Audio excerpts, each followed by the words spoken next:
আসসালামু আলাইকুম, সবাইকে শুভেচ্ছা জানাচ্ছি। মাসুম মাহবুব। প্রিয় দর্শক, মাঝখানে বাংলাদেশের নির্বাচনের খবর দিতে গিয়ে আন্তর্জাতিক খবর আমাদের অনেকটা কমে গেছে দেয়া।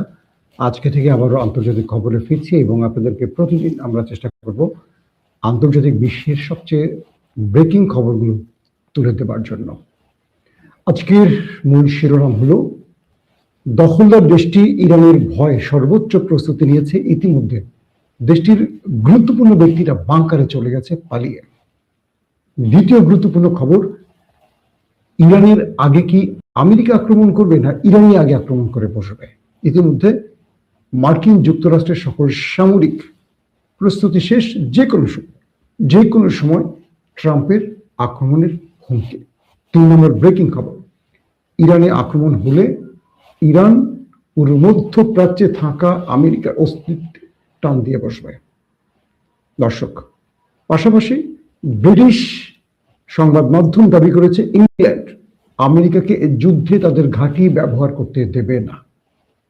চলেন সবগুলো খবর আপনাদের একটা একটা করে দেবার চেষ্টা করছি। আপনারা শুনতে এবং দেখতে পাচ্ছেন অবশ্যই, তাই তো? আমাকে একটু কমেন্ট করে জানাবেন। আমাকে এক দর্শক ফোন করেছে, আপনি বাংলাদেশের কোথায় থাকেন? যে আমি দেশে আসার পর আমার জায়গা এক জায়গায় না, কখনো ঢাকা, কখনো বিভিন্ন শহরেই আমার থাকা হয়। ঘুরে ঘুরে আমি আপনাদের খবর দেওয়ার চেষ্টা করি। দর্শক, ইরান এবং আমেরিকার মধ্যে উত্তেজনা ক্রমান্বয়ে বাড়ছে। মাঝখান থেকে কিছুটা স্থিমিত হলেও আলোচনার নামে সেই স্থিমিত অবস্থাটা আবারও উত্তপ্ত পরিবেশে চলে গেছে। বলা হচ্ছে ইরান যে কোনো সময় আক্রান্ত হতে পারে, আবার ইরান যে কোনো সময় আক্রমণ করতে পারে। আজকের ব্রেকিং খবর হচ্ছে যে দখলদার দেশটি ইসরায়েল, তাদের সেনা প্রধান, বিমান বাহিনী প্রধান, তাদের নৌ প্রধান, তাদের গোয়েন্দা বাহিনী সিনবাদ প্রধান, তাদের গোয়েন্দা বাহিনী মোসাদ প্রধান এবং তাদের প্রেসিডেন্ট, প্রতিরক্ষা মন্ত্রী, ক্যাবিনেট সবাই বাংকারে লুকিয়েছে। অর্থাৎ পুরো রাষ্ট্রে যে কোনো সময় অর্থাৎ বুঝতে পারছেন যে এই গুরুত্বপূর্ণ ব্যক্তিরা মাটির নিচে বাংকারে চলে যাওয়ার অর্থ হলো যে কোনো সময় ইরান আক্রান্ত হতে পারে অথবা ইরান আক্রমণ করতে পারে। প্রশ্ন হলো, ইরান কি নিজ থেকে আগে আক্রমণ করবে?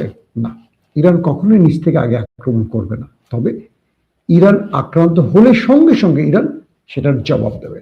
তার মানে এই দখলদার দেশটির গুরুত্বপূর্ণ ব্যক্তিরা বাংকারে চলে যাওয়ার অর্থ হচ্ছে যে কোনো সময় ইরান আক্রান্ত হতে পারে। তো ইরান যদি আক্রান্ত হয়, তার মানে আমরা ধরে নিতে পারি আজকালকের মধ্যে আক্রমণের একটা সম্ভাবনা আছে। পাশাপাশি ডোনাল্ড ট্রাম্প বলেছেন ইরানকে আরো 10 দিন সময় তিনি দিয়েছেন। এই 10 দিনের মধ্যে ইরান যদি আমেরিকার চুক্তিতে রাজি না হয় তাহলে আক্রমণ হবে। এখন প্রশ্ন করতে পারেন, ডোনাল্ড ট্রাম্প যদি ইরানকে 10 দিন সময় দিয়ে থাকে তাহলে আক্রমণের কথা কেন বলছেন? আপনারা এর আগেও দেখেছেন যে ইরানে হঠাৎ করে আলোচনার মধ্যেই দখলদার বাহিনী আক্রমণ করে বসেছিল। মনে আছে আপনাদের 12 দিনের যুদ্ধের কথা? সেখানে কিন্তু আলোচনা চলছিল আমেরিকার সাথে ইরানের, ধুম করে আক্রমণ করে বসছে। এবারও সেই রকমই একটি ধারণা করা হচ্ছে যে আমেরিকা আলোচনার নাম করে ইরানকে ভিন্ন দিকে নিয়ে যাবে, এই সময়টিতে তারা আক্রমণ করে বসবে। তাই দখলদার দেশটির ভেতরে সবাই বাংকারে চলে গেছে।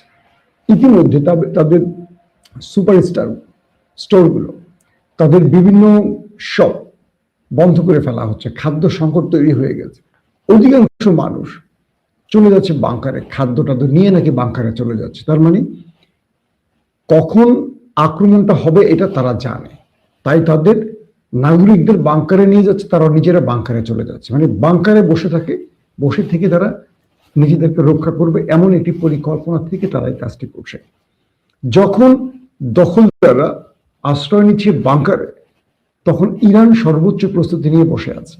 ইতিমধ্যে মার্কিন উপগ্রহ পিকচার বিশ্লেষণে এইটুকু বোঝা গেছে যে ইরান তারা দুটো শত্রুর বিরুদ্ধে লড়াইয়ের জন্য প্রস্তুতি নিয়ে রেখেছে। অর্থাৎ আমেরিকা তাদের যে উপগ্রহ সিস্টেম, স্যাটেলাইট সিস্টেম রয়েছে, সেখান থেকে তারা যে পিকচার পেয়েছে সেখান থেকে তারা যে বিশ্লেষণ করেছে, তারা দেখেছে যে ইরান তাদের পারমাণবিক প্রকল্পকে মাটির অনেক নিচে গোপন করে ফেলেছে, হিডেন করে ফেলেছে। মানে আক্রমণের আগে তারা ইরানের উপর বিশ্লেষণ করছিল স্যাটেলাইটের মাধ্যমে, এবং সেখানে তারা দেখলো যে ইরান তাদের যে পারমাণবিক বা ইউরেনিয়াম আছে, বা তারা পারমাণবিক প্রকল্পের জন্য যে প্রযুক্তি ব্যবহার করছে বা মূল্যবান যে মেশিন পত্রগুলো রয়েছে, এগুলোকে তারা গোপন করে ফেলছে এবং উপরে বড় করে তিরপাল দিয়ে ঢেকে দিচ্ছে।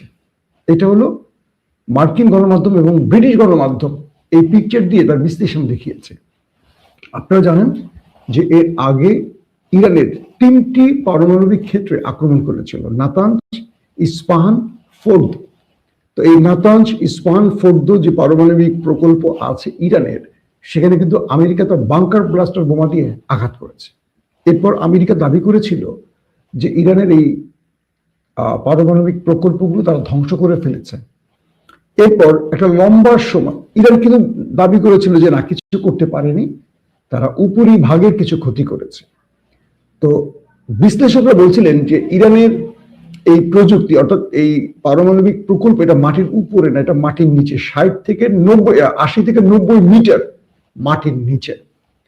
আর আমেরিকার যে প্রযুক্তি আছে, মানে বাংকার ব্লাস্টার, এটা প্রায় 60 ফুট মাটির গভীরে গিয়ে ব্লাস্ট করতে পারে, মাটির নিচে ঢুকবে একটা মিসাইল টাইপের বোমা, বাংকার ব্লাস্টার, এটা মাটির নিচে ঢুকবে, 60 ফুট গভীরে গিয়ে এটা ব্লাস্ট করতে পারে, এবং এটা যে কোনো সিস্টেমকে অকেজো করে দিতে পারে। সেটা ধরেন কন্ট্রোল টাওয়ার, কন্ট্রোল পজিশনকে নষ্ট করতে পারে, ধ্বংস করতে পারে। তো আমেরিকা যখন দাবি করেছিল যে তারা ফোর্দো, ইস্পাহান এবং নাতানজ পারমাণবিক প্রকল্প ধ্বংস করেছে, ইরান বলেছিল যে এটা আমেরিকার মিথ্যে দাবি। এরপর আমরা দেখলাম যে সেখান থেকে, ইরান থেকে কোনো ইউরেনিয়াম বা কি বলে পারমাণবিক যেই রাসায়নিক যে বিষয়টা, সেটার যে ছড়িয়ে পড়ার, এটার কোনো লক্ষণ পাওয়া যায়নি। কারণ এখানে আক্রান্ত হলে এটা ছড়িয়ে পড়ে, আর এটা ছড়িয়ে পড়া মানে কি, পুরো একটা অঞ্চল ধ্বংস হয়ে যাওয়া, মানুষের মধ্যে মৃত্যু, আতঙ্ক, বা মানুষের মধ্যে সবচেয়ে বড় এটা কাজ করবে। কিন্তু ইরানের এই জিনিসগুলো ঠিক আগের মতো বহাল ছিল। পরবর্তী জানা গেছে ইরান আক্রান্ত হওয়ার আগেই তার ইউরেনিয়ামকে সরিয়ে ফেলেছে গোপনে, এবং পরবর্তী যুদ্ধ শেষে ইরান তার সেই মূল্যবান জিনিসগুলো, ইউরেনিয়ামকে আবারও এনে যথাস্থানে বসিয়ে তাদের কাজ শুরু করেছে। এখন আমেরিকা আক্রমণ করবে এই তথ্যের আলোকে ইরান আবারও সেগুলো সরিয়ে ফেলেছে, এমন তথ্য আমেরিকা পেয়েছে স্যাটেলাইট ইমেজের বিশ্লেষণের মাধ্যমে। গেল একটা ব্যাপার। 2 নম্বর বিষয়, পাশাপাশি তারা বলছে যে ইরান আক্রান্ত হলে ইরান এট এ টাইম 2টো পজিশনে আক্রমণ করবে। 1, আমেরিকার রাডার সিস্টেমকে অকেজো করে ফেলবে। 2, দখলদার দেশটির মধ্যে আক্রমণ করবে, এবং সেটা ডিমও না, তাদের যে পারমাণবিক প্রকল্প আছে ইসরায়েলের, সেখানটাতে ইরান আক্রমণ করবে। প্রথম 2টো তথ্য তারা শেয়ার করেছে। একটা হলো তাদের বিবিসি তথ্যের আলোকে, একটা হলো মার্কিন গণমাধ্যমের তথ্যের আলোকে। এরকম কয়েকটা তথ্যকে বিশ্লেষণ করে আমি আপনাকে বললাম যে তারা বলছে ইরান যদি আক্রান্ত হয় তাদের টার্গেট হবে আমেরিকার রাডার সিস্টেম। আপনারা জানেন আমেরিকার এই রাডার সিস্টেমগুলো মধ্যপ্রাচ্যে কাতার, কুয়েত, সৌদি আরব, আরব আমিরাত সহ কয়েকটি দেশে অবস্থান করছে এই রাডার সিস্টেমগুলো। তো এই রাডার সিস্টেমের মাধ্যমে আমেরিকা ইরানে আক্রমণ করবে। তাদের কি বলে S-35 বলি, বা তাদের F-35 বলি, 16 বলি, বা তাদের আরো যে যুদ্ধ বিমানগুলো আছে, এগুলো এই রাডার সিস্টেম থেকে কন্ট্রোল হবে। এছাড়া কাতারে অবস্থিত আমেরিকার সবচেয়ে বৃহৎ যে সামরিক ঘাঁটি, সেখান থেকে তাদের যে কন্ট্রোল টাওয়ার, এটাও ইরানের টার্গেটে রয়েছে। এবং ইরানের হাই অফিসিয়ালরা, সামরিক ঊর্ধ্বতন কর্তৃপক্ষের দাবি অনুযায়ী তারা বলছেন ইরান আমেরিকা শুধু রাডার না, যেটা ইরানের খুব কাছে চলে এসছে, তাদের এয়ারক্রাফট ক্যারিয়ার আব্রাহাম লিঙ্কন, এটাকে তারা টার্গেট করবে। ইতিমধ্যে আব্রাহাম লিঙ্কনের 90টি যুদ্ধ বিমান রয়েছে, হাজার হাজার সেনা সদস্যরা রয়েছে। এখান থেকে তারা একটা পুরো যুদ্ধ করতে চাইছে ইরানের বিরুদ্ধে। সেই আলোকে ইরান তাদের সকল প্রস্তুতি সম্পন্ন করেছে। এখন আমেরিকা যেই সময়টি তাদেরকে দিয়েছে 10 দিনের, এই 10 দিন সময় দিলেও আমেরিকা উপসাগর অঞ্চলে এবং ইরান নাকের ডগাতে তাদের প্রচুর সেনা বৃদ্ধি করেছে। তাদের যুদ্ধ জাহাজ, তাদের যুদ্ধ বিমান, তাদের সব রকম তাদের নিউক্লিয়ার সাবমেরিন, তাদের এয়ারক্রাফট ক্যারিয়ার, তাদের আকাশ প্রতিরক্ষা সিস্টেম প্যাট্রিয়ট থার্ড সবকিছু মোতায়েন করেছে। তো এই মোতায়েনের কারণেই মনে করা হচ্ছে আজকালকের মধ্যেই হয়তো ইরানে আক্রমণ হতে পারে। আবার ট্রাম্প যদি তার কথা রাখেন, 10 দিন যে আলোচনার সময় দিয়েছেন আর 10 দিনের জন্য সময় নিতেও পারে, কিন্তু পরিস্থিতি বলছে যে না, আমেরিকা সময় দিচ্ছে না, আমেরিকা যে কোনো সময় আক্রমণ করে বসতে পারে। আর ইরান তার প্রতিশোধ নেওয়ার জন্য, তার প্রতিঘাত ঠেকাবার জন্য প্রস্তুতি নিয়ে রেখেছে। এই অবস্থায় আরেকটি খবর পাওয়া গেছে, ব্রিটিশ গণমাধ্যম বিবিসি দাবি করেছে কিয়ার স্টারমার, ওদের যে প্রধানমন্ত্রী লন্ডনের, তিনি বলেছেন আমেরিকাকে ইরানের বিরুদ্ধে আক্রমণে লন্ডন তাদের মরিশাস বা আরো যে তাদের দ্বীপপুঞ্জগুলো আছে সেখানে যে ঘাঁটি আছে মার্কিন, এগুলো ব্যবহার করতে দেবে না। অর্থাৎ ব্রিটিশ গণমাধ্যমের বক্তব্য অনুসারে ইংল্যান্ড তারা আমেরিকার যে ঘাঁটিটি রয়েছে ইংল্যান্ডে দ্বীপপুঞ্জ, যেটা তাদের হস্তান্তর করা হয়েছিল ব্রিটিশ এবং আমেরিকার যে দ্বীপ নিয়ে একটা সমঝোতা হয়েছিল, সেখান থেকে মরিশাস তার নাম, আরো কয়েকটা আছে, সেখানে আমেরিকার যে ঘাঁটিগুলো রয়েছে আমেরিকাকে ডাইরেক্ট বলে দিয়েছে তোমরা এই ঘাঁটি থেকে ইরানে আক্রমণ করতে পারবা না। অর্থাৎ আমরা বলতে পারি যে পররাষ্ট্রনীতিতে ইংল্যান্ড তার কৌশল কিছুটা এখানে অন্যভাবে ব্যবহার করছে। মানে হলো আমেরিকা ইংল্যান্ডকে ব্যবহার করে আবার ইংল্যান্ড সেই আক্রমণের টার্গেটে হবে এটি চাইছে না। তার মানে এখান থেকে আমেরিকা একটা ধরা খেয়ে যাচ্ছে, ব্রিটিশদের সাহায্য পাচ্ছে না। 2 নম্বর, সৌদি আরব, কাতার, কুয়েত, আরব আমিরাত তারাও বলে দিয়েছে আমেরিকাকে। এক লোক লেখছে তারেক রহমান পদত্যাগ করেছেন। ভাই আসেন ইরানের খবর দিয়ে, তারেক রহমানকে পেলেন কোথায় আজকে আপনারা? তো একজন লিখছেন যুদ্ধ হবে না, এটাই যেন হয়। শেরপুর রাকসা থেকে দেখছেন। ভারতের কোন রাজ্যের নামটি বললেন? মেঘালয় থেকে দেখছেন, ধন্যবাদ। তো চিটাং থেকে কারা দেখছেন ভাই? তো এখন যে বিষয়টি তৈরি হয়েছে যে আরবে যে ঘাঁটিগুলো আমেরিকা তৈরি করে রেখেছিল এতদিন ধরে এবং ইরানকে টার্গেট করে যে প্রস্তুতি তারা নিয়ে রেখেছিল, আমেরিকা সেই ঘাঁটিগুলো ব্যবহার করতে পারছে না। এখন ইসরায়েলের চাপ বাড়ছে ক্রমান্বয়ে আমেরিকার উপর, যে তোমরা আক্রমণ করছো না কেন, কখন করবা? আর আমেরিকা বলছে আমি তো ধমকি দিচ্ছি, ইরান তো কথা শুনছে না। আমি এত আয়োজন করলাম, এত বিশাল বিশাল টাকা পয়সা খরচ করে সামরিক অস্ত্র প্রযুক্তি নিয়ে আমি চারদিকে জড়ো করলাম, ইরান তো ভয় পাচ্ছে না। আর ইসরায়েল বলছে তোমাকে ভয় দেখাতে বলিনি, আক্রমণ করো, তুমি আক্রমণ করলে বাকি আক্রমণ আমি করব, তুমি বড় ভাই সামনে থাকলে আমার পিছন থেকে আক্রমণ করতে সুবিধা হবে। আর ইরান বলছে আয় তুই আক্রমণ কর, তুই আমাকে শেষ করবি, বাট আমি একা মরবো না, তোকে নিয়ে মরবো। তুই আমাকে শেষ করলে তোকে শেষ করে আমি মরবো। আর ইরানের কারণেই এখন দখলদার দেশটির মধ্যে যেটা বললাম, সবাই বাংকারে লুকিয়ে গেছে, সবাই পালিয়ে গেছে। কারণ যে কোনো সময় এক দর্শক ফোন করছে, আমি চট্টগ্রাম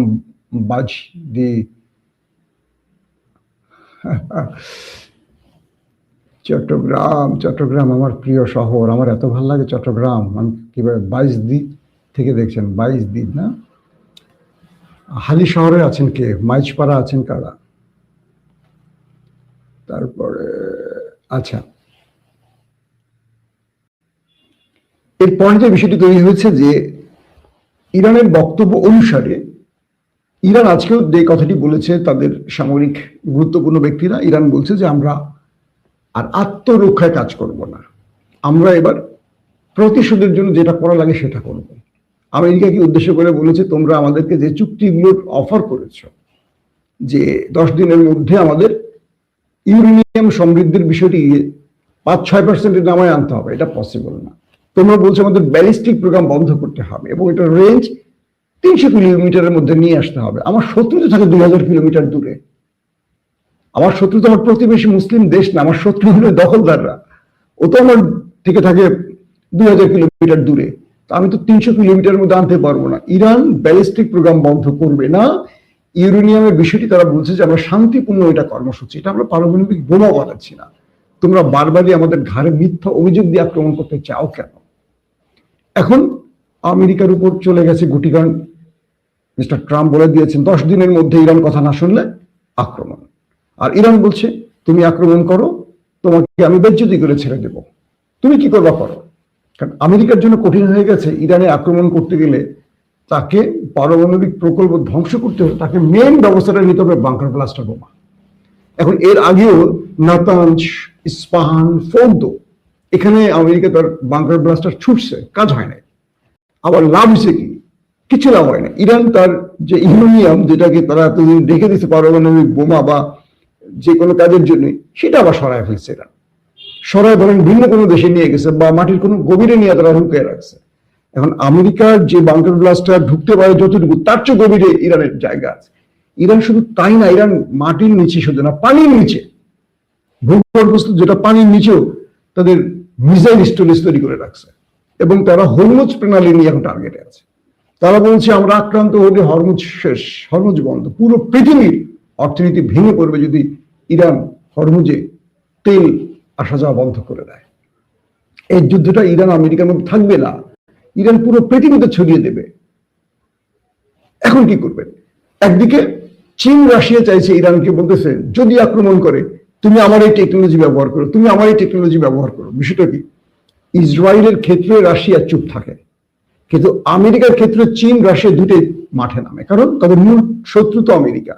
তো ইরানের হাতে রাশিয়া এবং চীন এমন কিছু জিনিস দিয়ে রাখছে যে দোস্ত, তোরে যদি আমেরিকা আক্রমণ করে তুই আমারই মিসাইলটা মারবি, এটা বলছে রাশিয়া। আর চীন বলছে দোস্ত তুই আমারটা মারবি, দেখি কোনটা ইফেক্টিভ, কোনটা দিয়ে আমরা রাশিয়া আমেরিকাকে বধ করতে পারি, কোনটা দিয়ে 35 খেতে পারি, কোনটা দিয়ে তাদের আইজেনহর খেতে পারি, কোনটা দিয়ে তাদের আব্রাহাম লিঙ্কন খেতে পারি, কোনটা দিয়ে তাদের কি বলে প্যাট্রিয়ট খেতে পারি। মানে তারাও পরীক্ষা চালাচ্ছে। ইতিমধ্যে ইরান কিন্তু একটি ক্ষেপণাস্ত্র পরীক্ষাও চালাইছে। তারা বলছে যে এটা আমরা পরীক্ষা চালাইছি কি বলে হরমুজ প্রণালীতে। আর আমেরিকা বলছে যে না, ওরা আমাদেরকে ভয় দেখাতে চাইছে। তার মানে ইরান থেমে নাই, ইরান তার খেলা দেখাচ্ছে একটার পর একটা। এখন মূল বিষয়টা হলো লড়াইটা কখন হবে। এই লড়াইটা এই ব্রেকিং সংবাদের শেষে হয়ে যেতে পারে, আবার 10 দিনের মধ্যে হইতে পারে, আবার নাও হইতে পারে। কিভাবে? আমেরিকার কাছে একটা বিষয় আছে, আমেরিকা বোঝার চেষ্টা করছে যে আমি এই লড়াইটা করে ইজ্জত নিয়ে ফিরতে পারবো কিনা। হ্যাঁ, ইরানে ব্যাপক ক্ষতি করবে, অজস্র মানুষ মারবে, মেরে তো লাভ নেই। রাশিয়ার মতো দেশ ইউক্রেনে আছে, কত বছর যুদ্ধ করছে, বিজয় পাইছে, বিনিময়ে তাদের লাখ লাখ সেনা মারা গেছে, তাদের পারমাণবিক প্রকল্পগুলোকে হিট করছে ইউক্রেন। প্রচুর মিত্ররা আধুনিক অস্ত্র পৌঁছে দেয়। ইরান আমেরিকার লড়াইটা তো ইরান আমেরিকা না, এটা হবে দখলদারদের সাথে লড়াইটা। ইরান শুধু সামনে আমেরিকা শুধু সাইনবোর্ড হিসাবে সামনে এসে দাঁড়াবে। কিন্তু রাশিয়া বলেন, কি বলে চীন বলেন, এরকম আরো উত্তর কোরিয়া বলেন, এরকম বহু দেশ গোপনে ইরানকে অনেক কিছু দেবে। এতে করে হবে কি, ইরানের মানুষ মারা যাবে, ইরান রাষ্ট্রটা একটা গোছানো পরিচ্ছন্ন রাষ্ট্র ধ্বংস হবে, কিন্তু আমেরিকা বিজয় নিয়ে ফিরতে পারবে না। এটা হলো মূল বিষয়। এই জন্য আমেরিকা চাচ্ছে এই যুদ্ধটা শুরু করতে হলে তাদের ঘরে লাভ আনতে হবে। তো যে বিশাল ডলার খরচ করবে তারা, এই ডলারে শুধু ইসরায়েলকে খুশি করলেই হবে না, ঘরে কিছু লাভ আনতে হবে। তারা যদি রেজিম চেঞ্জ ঘটাতে না পারে, তারা যদি ইরানের তেল লুট করতে না পারে, লাভটা কি? ইরানের তেল লুট করতে হলে সেখানে তাদের পুতুল সরকার বসাইতে হবে, যুদ্ধে জিততে হবে। এটা যদি না পারে, আর ইরান তো সেই রকম দেশ না, ইরান তো ইতিমধ্যে দেখিয়ে দিয়েছে দখলদার দেশটির মধ্যে 12 দিনের যুদ্ধে মোটামুটি সহায় ফেলছে নেতানিয়াহু বাহিনীকে।